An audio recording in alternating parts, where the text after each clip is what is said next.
রান্নাবান্নায় আপনাদের সকলকে স্বাগত জানাই। আজকে আমি আপনাদেরকে ঝিঙে পোস্ত তৈরি করে দেখাবো। যদিও বা জানি বাজারে পোস্তের দাম অনেক পরিমাণে বেড়ে গেছে, তবুও মাঝে সাঝে এরকম একটু দামি খাবার খাওয়া যায়। এখানে আমি পোস্ত নিয়ে নিয়েছি। আমি কিন্তু বাজার থেকে 50 পোস্ত কিনে নিয়ে এসেছিলাম। সেই পোস্ত থেকেই আমি এখানে হাফ পোস্ত নিয়ে নিয়েছি, আর এই হাফ পোস্ততেই হয়ে যাবে। এখানে পোস্ত সামান্য জল দিয়ে আর একটু লঙ্কা দিয়ে বেটে নিচ্ছি। পোস্তটা কিন্তু শিলে বাটলে সব থেকে বেশি ভালো হয়, তাই জন্য আমিও পোস্তটা এখানে শিলেই বেটে নিচ্ছি। আমার এখানে পোস্তটা বেশ ভালোভাবে বাটা হয়ে গেছে। আমি প্রায় 2বার মতো ভালো করে বেটে নিয়েছি। পোস্তটা বাটা হয়ে গেলে বাদবাকি প্রিপারেশনটা তৈরি করে নিচ্ছি। পোস্ত বাটাটাই যেহেতু এখানে আসল উপকরণ, সেই জন্য পোস্তটা সবার আগে বেটে নিলাম। এরপরে এই রান্নাটা করছি সম্পূর্ণ সর্ষের তেলে। যেহেতু পোস্ত, তাই জন্য সর্ষের তেলে রান্না করলেই খেতে আরও ভালো লাগবে। আমি এখানে ঝিঙে পোস্ত করার জন্য সর্ষের তেলের মধ্যে সর্ষের তেলটা গরম হয়ে গেলে আমি এখানে দিয়ে দিচ্ছি কিছু শুকনো লঙ্কা ফোড়ন আর কালো জিরে ফোড়ন দিয়ে দিচ্ছি। এই ফোড়নটা কিন্তু খেতে খুব ভালো লাগে ঝিঙে পোস্ততে। আর আমি কিন্তু ঝিঙে পোস্তর মধ্যে আলু ব্যবহার করছি। আপনারা চাইলে কিন্তু এই আলুটাকে স্কিপ করতে পারেন, কিন্তু যেহেতু ঝিঙে ভীষণভাবে জল ছাড়ে, আর জল ছাড়ার পরে ঝিঙেটা একদম একটুখানি হয়ে যায়, সেই জন্য এখানে আলুটা ব্যবহার করলে ঝিঙের পরিমাণটা কিন্তু খুব একটা কমে যায় না, বেশ অনেকটাই থেকে যায়। এরপরে আমি আলুটাকে ভালো করে ভেজে নিয়ে একটুখানি আমি এখানে লবণ হলুদ দিয়ে দিলাম।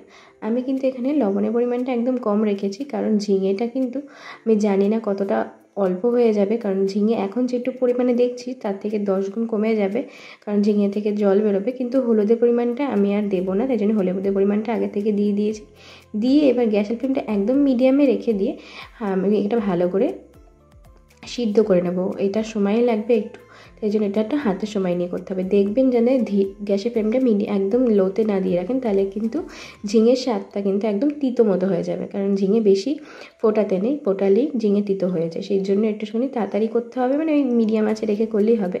আপনারা নিশ্চয়ই দেখে বুঝতে পারছেন ঝিঙে কতটা ছিল আর কতটুকুনি হয়ে গেছে। ঝিঙে একদম জল ছেড়ে দিয়েছে, আর যেহেতু এখন সম্পূর্ণ জল ছেড়ে দিয়েছে, আর এই জলের মধ্যেই কিন্তু আলুগুলো সিদ্ধ হয়ে যাবে। আমি এখানে পোস্ত বাটাটা দিয়ে দিলাম। পোস্ত বাটাটা দেওয়ার পরে ঝিঙের স্বাদটা কিন্তু একদম পাল্টে যাবে, আর দেখতে কত সুন্দর হয়ে যাবে, আপনারা নিশ্চয়ই দেখে বুঝতে পারবেন।